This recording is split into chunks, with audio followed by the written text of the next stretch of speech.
Welcome to V2T IELTS Listening Forecast.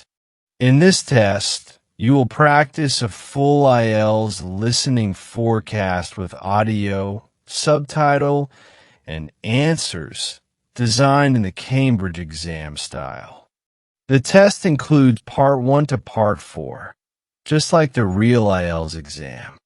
Get ready, focus carefully, and good luck with your practice.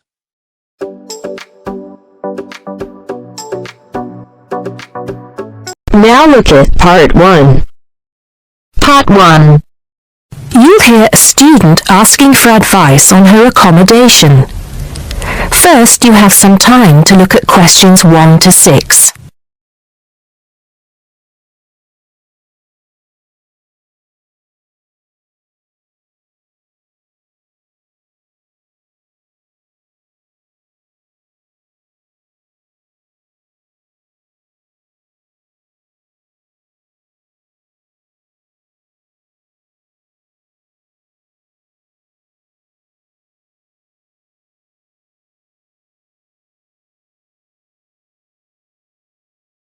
Now we shall begin.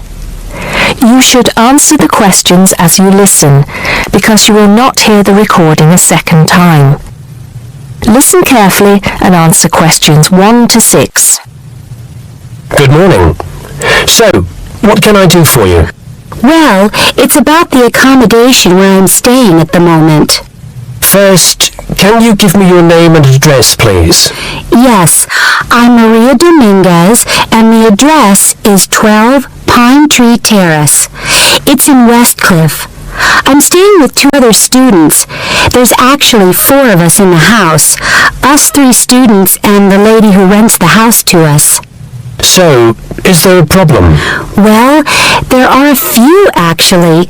You know, I'm a first-year student, and though I lived away from home for a while when I was studying over the summer in Mexico City, I've never lived abroad, and it's a big change for me. The course is tough, but that's not the main difficulty. I'm coping with that up till now, anyway. The accommodation was arranged for you by our office, wasn't it? It's a nice place by the sea. Okay, but it's difficult. There are only a few buses, and it takes about 50 minutes. It's just so far away, and there's no way I can get back if I want to stay on after 7. And also the other thing is, there's nothing to do there. It's basically just a village. All my friends stay on campus. What about the girls you live with? Do you get on with them? Well, when I see them, but one of them is hardly ever there. Mostly she stays in a house with friends. They've got plenty of extra space, you see. The other girl is quiet as a mouse and hardly ever leaves her room.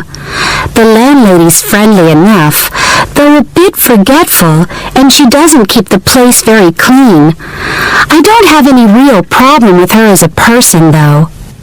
I understand it's rather far away, so I suppose you'd like us to find you a place in the halls of residence, or closer by in the town. That would be good. You did say in your brochure that most first-year students are offered a place in halls. I think it actually said final year students have priority there. They need the library facilities more for studying for their finals. Before you hear the rest of the conversation, you have some time to look at questions 7 to 10.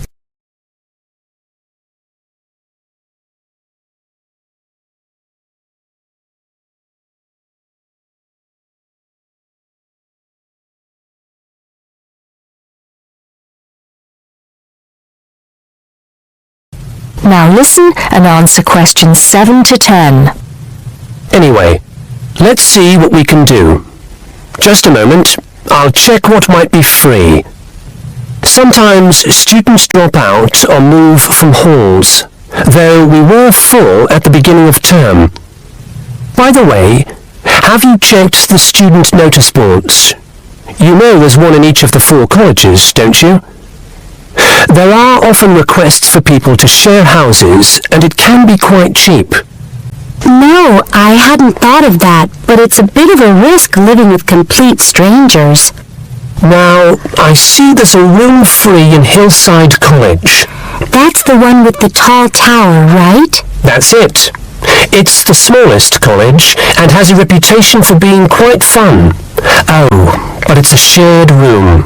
Would you consider that? That's going to be a problem for studying, isn't it? What if she plays music all the time, and maybe we won't have anything in common? Maria, I see you're studying history. So is this girl, Francesca. She's Italian. Well, at the moment I'm doing the General Humanities course, which includes history, but actually I'm planning to change to literature quite soon. That's not the thing, though. I really want a room on my own. Right. I'm afraid I don't see any other openings. There's nothing showing up on the computer, at least on campus. Well, if I have to stay where I am now, I'm going to find it more and more depressing. Here's one more thing we can try. The university owns several places on the Thanet Road, and also by the West train station. Both of these are about a 20-minute walk down the hill. They're not the newest of buildings, but I could check for you. Can you come back tomorrow?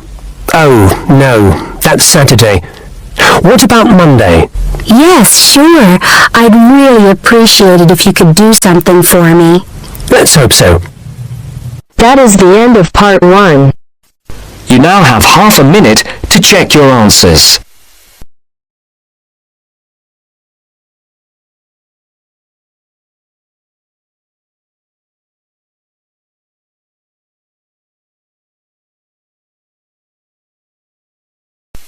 Now turns to part 2. Part 2. You will hear part of a lecture on art and culture in the Indonesian island of Bali. First, you have some time to look at questions 11 to 15.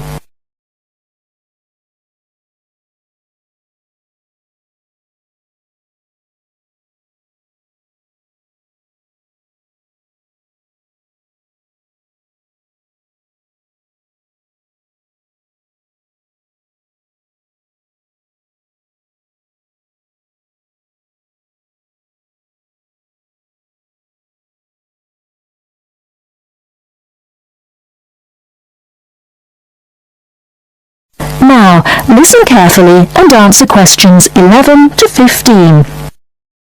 Last week we looked at the traditional art of Japan. In this week's lecture we're going to move south and look at the very special way in which art has developed in the beautiful island of Bali, which is now part of Indonesia. I'll begin by giving you a brief historical overview. It's thought that the first inhabitants of Bali were farmers who arrived around 3000 BC at the beginning of the Iron Age. They probably originally came from China, and in Bali they cultivated rice and built temples ornamented with wood and stone carvings and statues. The Hindu religion was introduced in the 14th century AD, and this has remained the main religion on the island.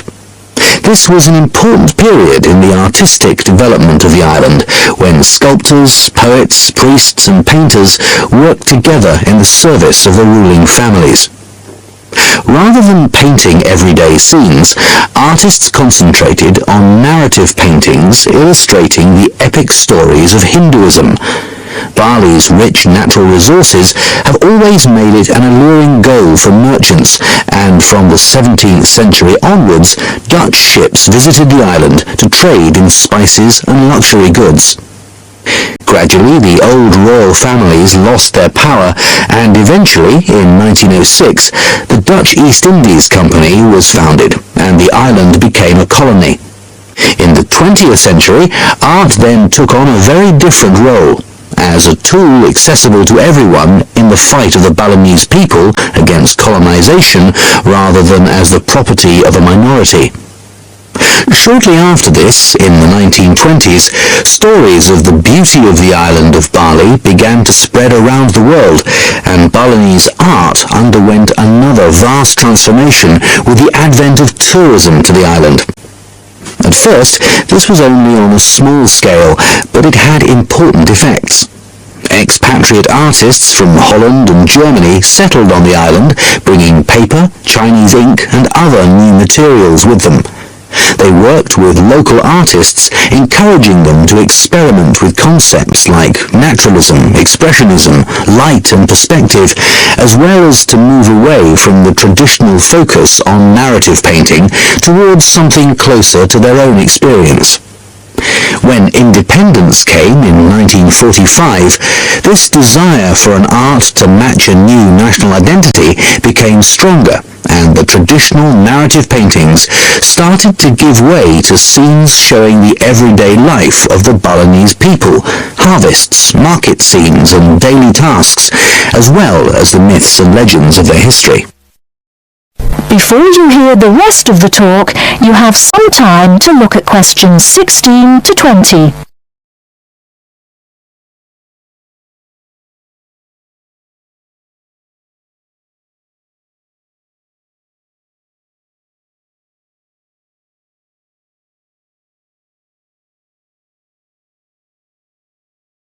Now listen and answer questions 16 to 20.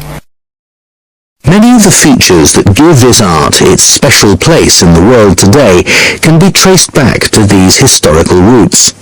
One feature that is rooted in the events of the last century is that today in Bali, the production and the appreciation of art is not restricted to a minority.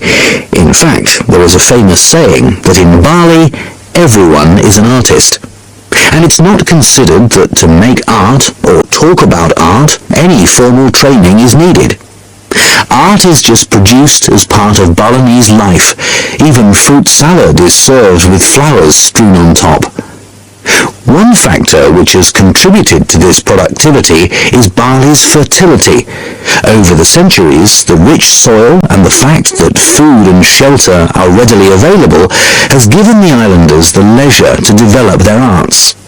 While painting, sculpture, carving and music have traditionally been the province of men, women have channeled their creative energy into making lavish offerings to the gods with spectacular pyramids of flowers, fruit and cakes offered at the temples on festival days and celebrations. All these kinds of art still have close links with the religion of the people and are something that people do on a daily basis. Another special characteristic of art in Bali is that it is not generally seen as an individual pursuit. In the West, art is often carried out by the artist on his own, reflecting his own individual worldview in the hope of achieving personal wealth and fame. For Balinese artists, art is something that's done as a group, and many artists may participate in one piece of work. And Balinese art is not restricted to temples and offerings. It decorates objects such as jackets, motorcycles, hotel menus, and so on. But perhaps the most significant characteristic of Balinese art, and one that distinguishes it most from the art of the West, is to do with its expected lifespan. Carvings are made in soft stone, which is gradually destroyed over the years. The humid climate rots paper and cloth paintings. The magnificent offerings of fruit and sweets are eaten. Wooden statues are destroyed by insects. But Balinese artists accept that their work is ephemeral, not permanent, and instead of slavishly preserving the originals, they produce new art. And all this rebuilding, renovating and replacing means that the island's art continually evolves and perpetuates itself. That is the end of part 2. You now have half a minute to check your answers.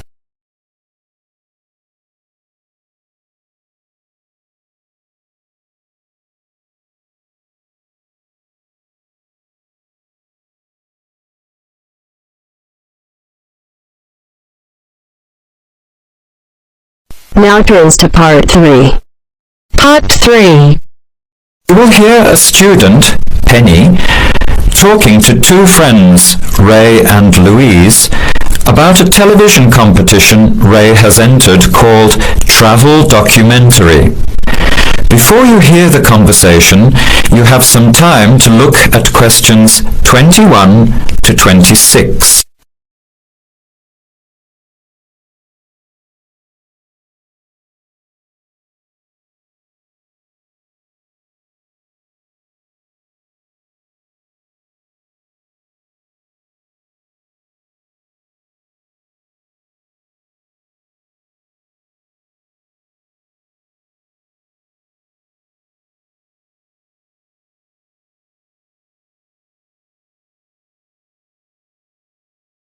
Now, listen carefully and answer questions 21 to 26. Hi, haven't seen you two in ages. What have you been up to? Hi Penny, Ray is really excited. He's just been shortlisted for travel documentary. He could be off travelling around the world for 3 months. Travel documentary? What's that? You've never heard of it? Don't you watch TV? Well, actually, no, hardly ever. Especially since I've started working on my thesis. I don't have time to breathe, let alone watch TV. So what's this all about, Ray? Well, actually, it's a competition run by public TV. It involves my two great loves, travel and filmmaking. Is it that program where people are sent around the world making documentary videos? I have heard of it. Fantastic! So you've been chosen? Not yet. I'm one of 34 selected for an interview next week, so I've made it through the first cut. Yeah, there were over 200 applicants from around the country. Pretty amazing, hey? Well, I've been lucky so far.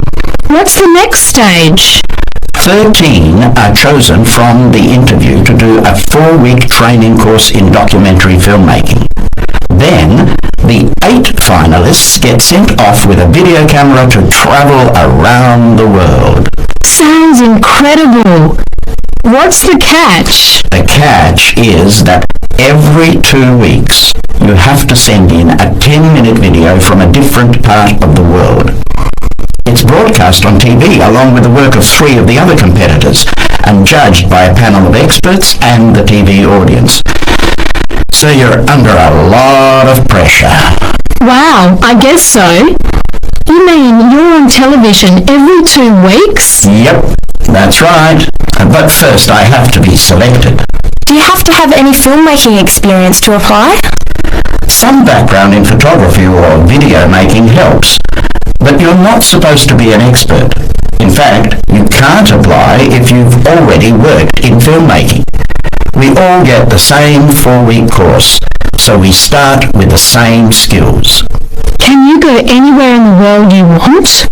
Each competitor makes up his or her own travel plans and has to get them approved. Before the conversation continues, you have some time to look at questions 27 to 30.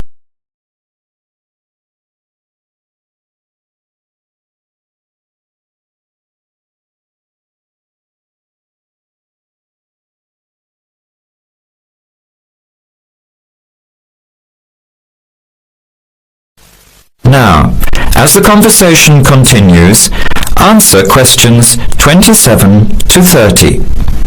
Have you talked with anyone else who has done it? As a matter of fact, just last week, I met Sarah Price, a girl from here who did it last year. What did she have to say about it? She said it was the most amazing experience of her life, but it was really tough at times. I think you'd have to be really brave to take off like that alone with so much responsibility. It's not like going on a holiday, is it? No. 2 weeks in a country, often where you can't speak the language, to find a story, film it, organise all the editing. Then you're off to a completely different part of the world to start all over again. Pretty exhausting, but exciting too. What a way to see the world. What about Sarah Price? Did she have any bad experiences? She said the worst part was when she got some mysterious fever in Mongolia and thought she might have to be sent home. Fortunately, it got better, but she said it was scary to feel really ill when you're alone so far away. So what made you want to apply? When I saw the program on TV a while ago, I thought, this is for me. I've always wanted to travel, but needed to work for a year before I could even think about it. Then a new series started up. I thought, now's my chance. Don't you think you'll be lonely? I don't think I'll have time to be homesick. I'm more worried about having too much to do and not enough time to get things organised. So we might be watching you on television in the next few months. I hope so, if I'm lucky. When will you know for sure? They choose the final 8 in March. A month later, you're on your way. So do you have to pay anything? Nothing. It's all paid for. Course, camera, flights, accommodation and in-country travel.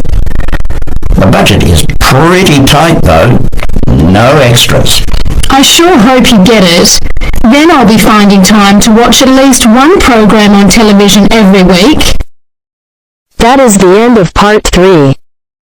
You now have half a minute to check your answers.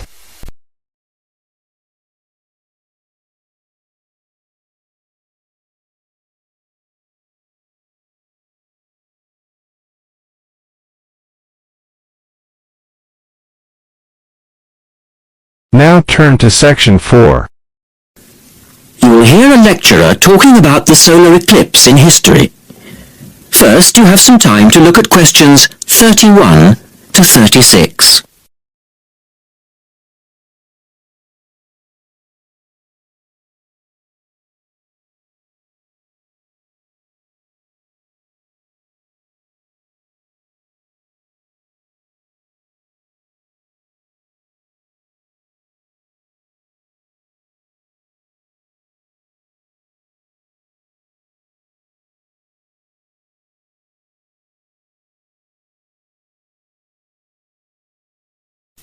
Now listen carefully and answer questions 31 to 36.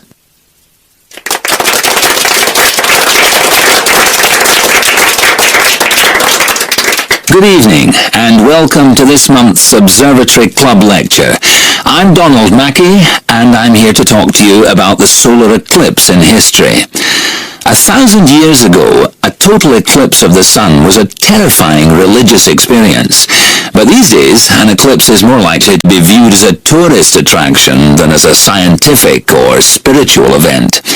People will travel literally miles to be in the right place at the right time to get the best view of their eclipse. Well, what exactly causes a solar eclipse when the world goes dark for a few minutes in the middle of the day? Scientifically speaking, the dark spot itself is easy to explain. It's the shadow of the moon streaking across the Earth. This happens every year or two, each time along a different, and to all intents and purposes, a seemingly random piece of the globe. In the past, people often interpreted an eclipse as a danger signal heralding disaster, and in fact the Chinese were so disturbed by these events that they included among their gods one whose job it was to prevent eclipses. But whether or not you're superstitious or take a purely scientific view, our earthly eclipses are special in 3 ways. Firstly, there can be no doubt that they're very beautiful. It's as if a deep blue curtain had fallen over the daytime sky as the sun becomes a black void surrounded by the glow of its outer atmosphere.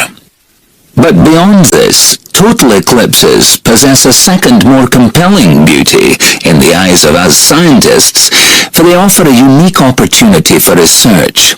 Only during an eclipse can we study the corona and other dim things that are normally lost in the sun's glare. And thirdly, they are rare. Even though an eclipse of the sun occurs somewhere on Earth every year or two, if you sit in your garden and wait, it will take 375 years on average for one to come to you. If the moon were any larger, eclipses would become a monthly bore. If it were smaller, they simply would not be possible. The ancient Babylonian priests, who spent a fair bit of time staring at the sky, had already noted that there was an 18-year pattern in their occurrence, but they didn't have the mathematics to predict an eclipse accurately. In the second part, the speaker talks about a number of scientists. Look at questions 37 to 40.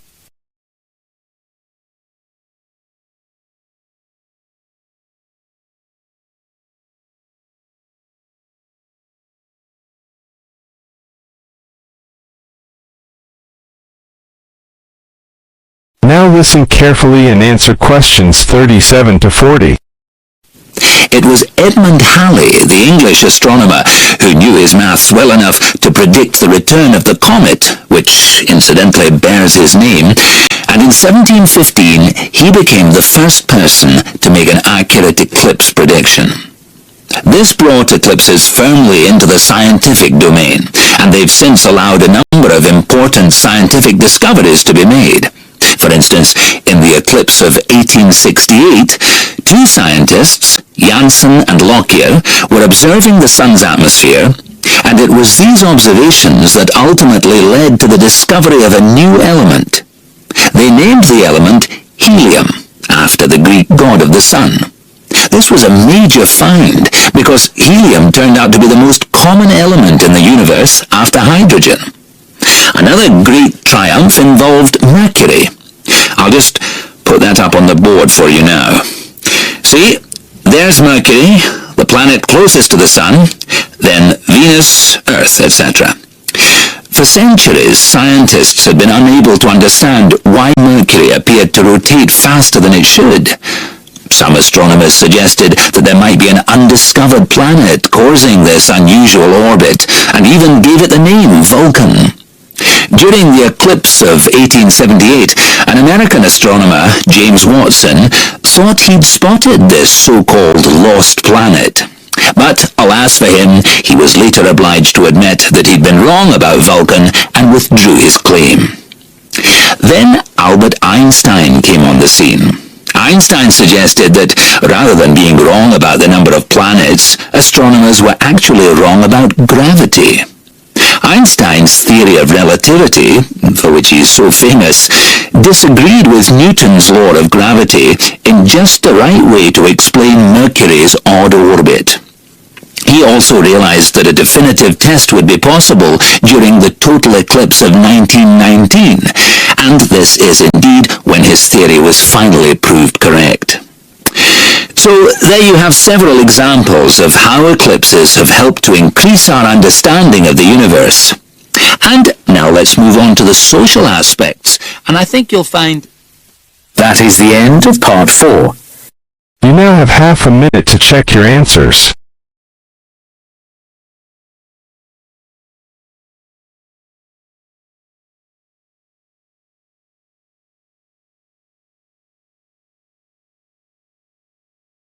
That is the end of the listening section. You now have 2 minutes to review your answers before the test automatically moves on to the next section. Please take this time to check your answers carefully. Make sure all your responses are recorded in the correct places, and review your spelling, grammar, and formatting. Once the time is up, the system will take you directly to the reading section.